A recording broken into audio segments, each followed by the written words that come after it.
এখন সম্প্রচারিত হবে রেডিও তেহরান থেকে আজকের সর্বশেষ বিশ্ব সংবাদ। প্রতিরোধ নেতার আদর্শ ও পথ চলা অব্যাহত থাকবে, শোকবাণীতে বলেছেন সর্বোচ্চ নেতা আয়াতুল্লাহ কিলুজমা খামেনি। নিউ ইয়র্ক থেকে নাসরুল্লাহকে হত্যার নির্দেশের কথা বিশ্ব ভুলে যাবে না, প্রেসিডেন্ট পেজেশকিয়ানের মন্তব্য। আদালতে আত্মসমর্পণ করলেন আমার দেশ পত্রিকার সম্পাদক মাহমুদুর রহমান, জামিন নামঞ্জুর, কারাগারে প্রেরণ। এবং আপৎকালীন এবং চিকিৎসার প্রয়োজন ছাড়া বাংলাদেশি নাগরিকদের ভিসা দিচ্ছে না ভারত, জানিয়েছে পররাষ্ট্র মন্ত্রণালয়।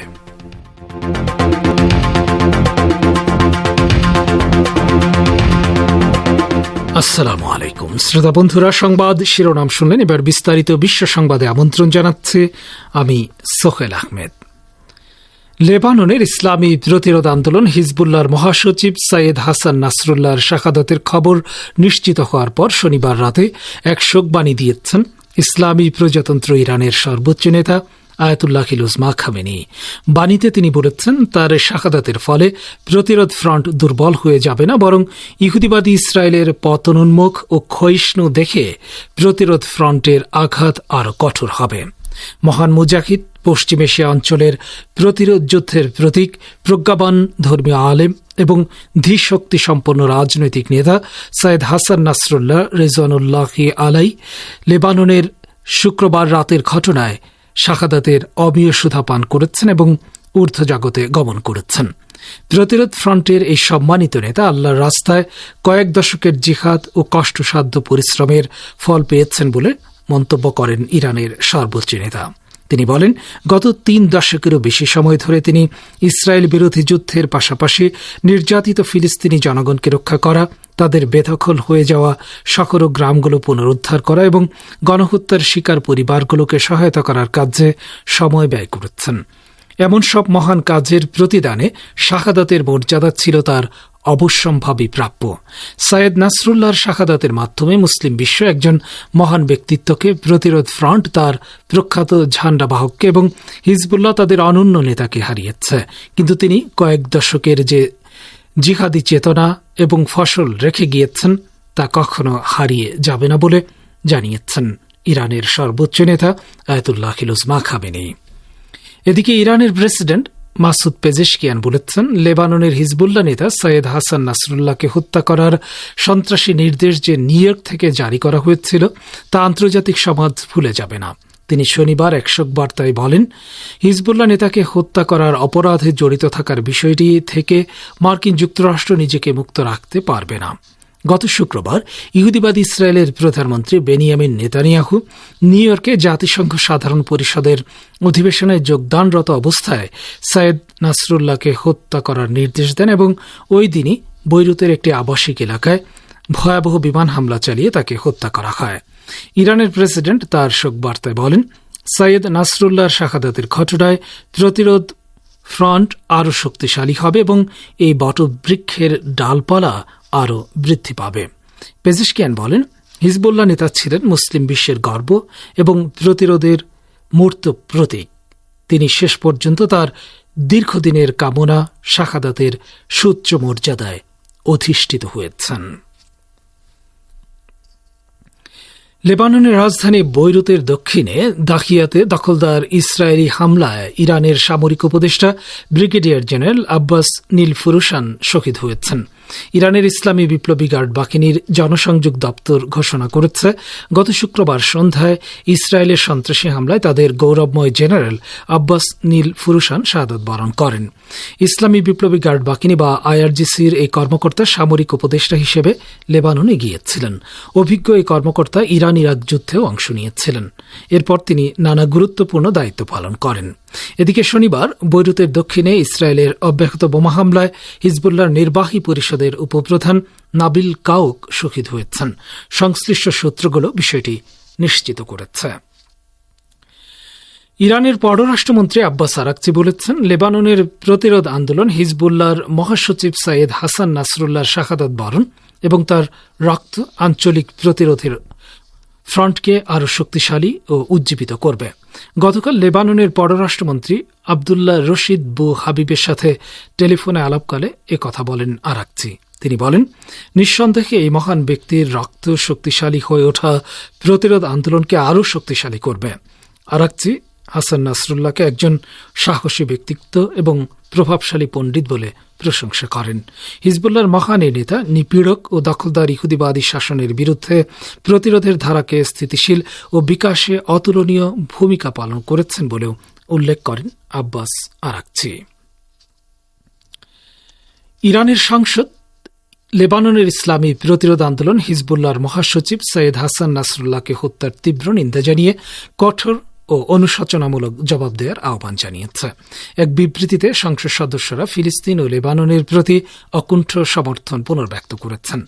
ইরানের সংসদ সদস্যরা আজকের বিবৃতিতে বলেছেন, ইহুদিবাদী ইসরায়েল, মার্কিন যুক্তরাষ্ট্র এবং কিছু পশ্চিমা দেশ হচ্ছে বিশ্বের অশুভ অক্ষ।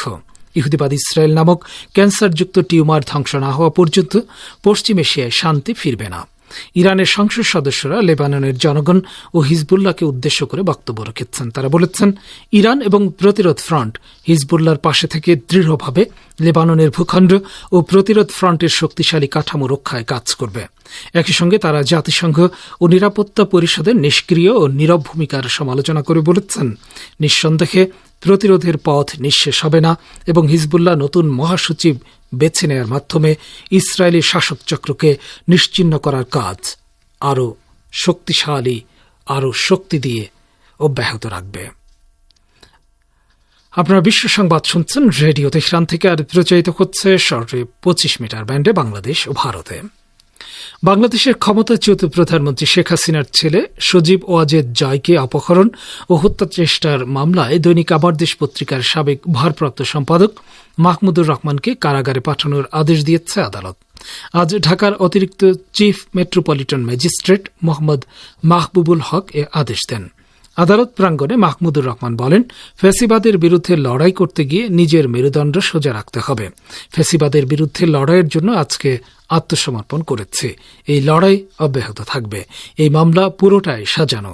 তৎকালীন সরকার ফ্যাসিবাদ ব্যবস্থা চালু রাখতে আমার বিরুদ্ধে এই মামলা করেছিল। মাহমুদুর রহমান আরও বলেন, আইনে যেটা আছে, বাংলাদেশের আইন অনুযায়ী আমি আত্মসমর্পণ করব, আমার লড়াই অব্যাহত রাখব। যদিও এই মামলা মিথ্যা এবং একটা উদ্ভট ব্যাপার, আমরা লড়াই অব্যাহত রাখব। মাহমুদুর রহমানের আইনজীবী সৈয়দ জয়নাল আবেদিন মেজবা বলেন, অতি দ্রুত তারা ঢাকা মহানগর দায়রা জজ আদালতে আপিল ও জামিন আবেদন করবেন। বাংলাদেশের পরিবর্তিত রাজনৈতিক পরিস্থিতিতে সেদেশের নাগরিকেরা ভারতীয় ভিসা পেতে দেরি হচ্ছে বলে দাবি করেছেন ভারতের সংশ্লিষ্ট মন্ত্রণালয়। সময়মতো ভিসা না পাওয়ায় গত 26 আগস্ট রাজধানী ঢাকায় ভারতীয় ভিসা প্রদান কেন্দ্রে বিক্ষোভ দেখান অনেকে। এর পরিপ্রেক্ষিতে বাংলাদেশের নাগরিকদের ভিসার আবেদনের ক্ষেত্রে অবস্থান সুস্পষ্ট করল ভারতের পররাষ্ট্র মন্ত্রণালয়। মন্ত্রণালয় বলেছে, আপৎকালীন এবং চিকিৎসার প্রয়োজন ছাড়া আপাতত বাংলাদেশি নাগরিককে ভিসা দেয়া হচ্ছে না। পররাষ্ট্র মন্ত্রণালয়ের মুখপাত্র রণধীর জয়সওয়াল বলেন, আপাতত বাংলাদেশিদের চিকিৎসা এবং জরুরি প্রয়োজনে ভিসা দেয়া হচ্ছে। যখন বাংলাদেশের পরিস্থিতি স্বাভাবিক হবে তখন পূর্ণ মাত্রায় কাজ শুরু হবে এবং ভিসা প্রদানও স্বাভাবিক হবে। গত আগস্টে বাংলাদেশে শেখ হাসিনা সরকারের পতনের পর থেকে সেদেশে বন্ধ ছিল ভিসা পরিষেবা। বাংলাদেশের অশান্ত পরিস্থিতিতে ভারতীয় দূতাবাসের বহু কর্মীকে ভারতে ফিরিয়ে আনা হয়। পরিস্থিতি কিছুটা স্বাভাবিক হওয়ার পর ভারতীয় ভিসা কেন্দ্রগুলোতে পুনরায় কাজ শুরু হলে সেখানেও বিক্ষোভ দেখাতে শুরু করেন অনেকেই।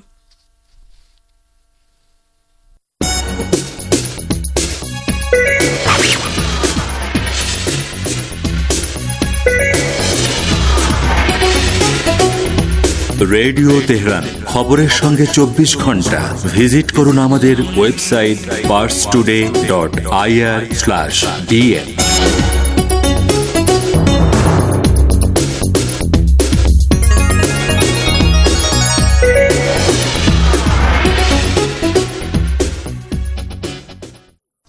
ফিরছি বিশ্ব সংবাদে।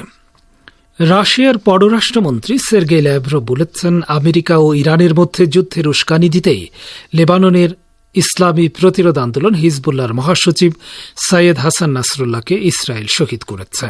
গতকাল জাতিসংঘ সাধারণ পরিষদের ৭৯তম বার্ষিক অধিবেশনে ভাষণ দেওয়ার পর এক সংবাদ সম্মেলনে ল্যাভরভ একথা বলেন। তিনি বলেন, অনেক লোক বিশ্বাস করে যে নাসরুল্লাহকে হত্যার উদ্দেশ্য ছিল ইরান ও আমেরিকার মধ্যে যুদ্ধ বাঁধিয়ে দেয়া, যাতে পুরো অঞ্চলকে একটি পূর্ণাঙ্গ যুদ্ধের মধ্যে ঠেলে দেয়া যায়। ল্যাভরভ বলেন, হিজবুল্লাহ নেতাকে হত্যা করা শুধু একটি রাজনৈতিক হত্যাকাণ্ড নয়, এটি একটি খুবই নিন্দনীয় কাজ। রুশ পররাষ্ট্রমন্ত্রী বলেন, আমি মনে করি এবং অনেক লোক বলে যে ইসরায়েল সরাসরি আমেরিকাকে এর মধ্যে টেনে আনার জন্য ভিত্তি তৈরি করতে চায় এবং এই ভিত্তি তৈরি করার জন্য ইসরায়েল ইরানকে উস্কে দেওয়ার চেষ্টা করছে। আমি মনে করি ইরানি নেতৃত্ব অত্যন্ত দায়িত্বশীল আচরণ করছে এবং এটি প্রয়োজন। এটি এমন একটি বিষয় যা আমাদের যথাযথভাবে লক্ষ্য করা উচিত। ইয়েমেনের হুথি আনসারুল্লাহ আন্দোলনের নেতা আব্দুল মালিক আল হুথি লেবাননের ইসলামী প্রতিরোধ আন্দোলন হিজবুল্লাহর মহাসচিব সৈয়দ হাসান নাসরুল্লাহর শাহাদাতে গভীর শোক প্রকাশ করেছেন। তিনি বলেছেন, ইহুদিবাদী ইসরায়েল যদি ভেবে থাকে নেতা ও কমান্ডারদের হত্যা করে প্রতিরোধ ফ্রন্টকে দুর্বল করা যাবে, তাহলে সে মারাত্মক ভুলের মধ্যে রয়েছে। তিনি আরো বলেন, আমাদের প্রিয় ভাই ও বীর যোদ্ধা নাসরুল্লাহকে হারিয়ে মুসলিম বিশ্ব অপরিসীম দুঃখ, শোক ও বেদনায় মুষড়ে পড়েছে। আমরা তার শাহাদাতে তার পরিবার, হিজবুল্লাহ, লেবাননের জনগণ, ইরানের সর্বোচ্চ নেতা আয়াতুল্লাহ সাইয়েদ আলী খামেনেই, ফিলিস্তিনি জনগণ এবং বিশ্বের সকল স্বাধীন চেতা নাগরিককে শোক ও সমবেদনা জানাচ্ছি। মধ্যপ্রাচ্য জুড়ে ইহুদিবাদী ইসরায়েলের চলমান মারাত্মক আগ্রাসন মোকাবেলার জন্য জাতিসংঘ নিরাপত্তা পরিষদকে জরুরি বৈঠক ডাকার আহ্বান জানিয়েছে ইরান। শুক্রবার ইসরায়েলের বর্বর বিমান হামলায় শহীদ হন হিজবুল্লাহর মহাসচিব। জাতিসংঘে ইরানের স্থায়ী রাষ্ট্রদূত আমির সাইদ ইরাওয়ানি গতকাল নিরাপত্তা পরিষদকে উদ্দেশ্য করে এক চিঠিতে এই অনুরোধ জানান। ইসরায়েলের এই লাগামহীন আগ্রাসনকে ইরাওয়ানি যুদ্ধাপরাধ এবং মানবতা বিরোধী অপরাধ বলে নিন্দা করেন। শ্রোতা বন্ধুরা, বিশ্ব সংবাদে এই ছিল আমাদের সর্বশেষ আয়োজন। সঙ্গে থাকার জন্য আপনাদের সবাইকে অসংখ্য ধন্যবাদ।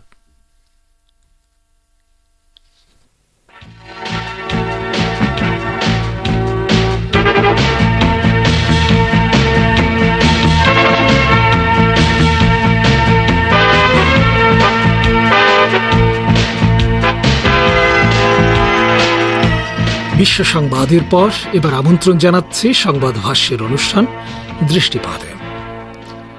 পশ্চিমা গণমাধ্যমগুলো, বিশেষ করে বিবিসি, গাজা ও লেবাননে ইসরায়েলি অপরাধযজ্ঞ থেকে মানুষের দৃষ্টিকে ভিন্ন দিকে সরিয়ে দেওয়ার অপচেষ্টা চালিয়ে যাচ্ছে। নানা বিশেষ শব্দর সংবাদ কাঠামো এবং ঘটনাবলী বারবার উপস্থাপনের মাধ্যমে তারা সত্যকে বিকৃত করছে। এ সম্পর্কে আজকের দৃষ্টিপাতে রয়েছে আমাদের ভাষ্যকারের একটি পর্যালোচনা। পড়ে শোনাচ্ছেন আশরাফুর রহমান। হিজবুল্লাহর সীমিত পর্যায়ের হামলার দিকে দৃষ্টি কেন্দ্রীভূত করে পশ্চিমা গণমাধ্যমগুলো, বিশেষ করে বিবিসি, গাজা ও লেবাননে ইসরায়েলি অপরাধযজ্ঞের দিক থেকে মানুষের দৃষ্টিকে সরিয়ে নেয়ার চালাকি করছে। এভাবে বিবিসি সহ পশ্চিমা গণমাধ্যমগুলো ইহুদিবাদী ইসরায়েলের মনস্তাত্ত্বিক যুদ্ধের হাতিয়ার হিসেবে কাজ করছে। বিবিসি তার প্রতিবেদনে লেবাননের উপর ইসরায়েলের গণহত্যামূলক অভিযানকে উল্লেখ করছে উত্তেজনা হ্রাসের জন্য হামলা জোরদার কিংবা নিরাপত্তা ফিরিয়ে আনার জন্য জরুরি ভিত্তিতে হামলা জোরদার এমন বাক্যের মাধ্যমে। এভাবে ইসরায়েলি আগ্রাসনকে ইতিবাচক দৃষ্টিতে বা নিরপেক্ষভাবে তুলে ধরছে এবং বেসামরিক জনগণকে হত্যা ও লেবাননের অবকাঠামোর উপর ধ্বংসযজ্ঞ চালানোকে যৌক্তিক বলে তুলে ধরছে।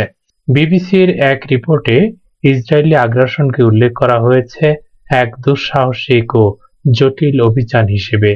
ইসরায়েলের আত্মরক্ষার অধিকার রয়েছে উল্লেখ করে পশ্চিমা গণমাধ্যমগুলো কোনো যৌক্তিক ব্যাখ্যা ছাড়াই ইসরায়েলি আগ্রাসনকে বৈধতা দিচ্ছে। অথচ এইসব মিডিয়া হিজবুল্লাহরও একই ধরনের অধিকার থাকার কথা এড়িয়ে যাচ্ছে। যেমন বিবিসি হিজবুল্লাহর সীমিত ও অকার্যকর হামলা অব্যাহত থাকাকে ইসরায়েলের জন্য প্রধান হুমকি হিসেবে তুলে ধরেছে। অথচ সীমান্তে ৯,০৬৬ হামলার জন্য ইসরায়েলের হামলার সংখ্যা ছিল ৭,৮৪৫টি।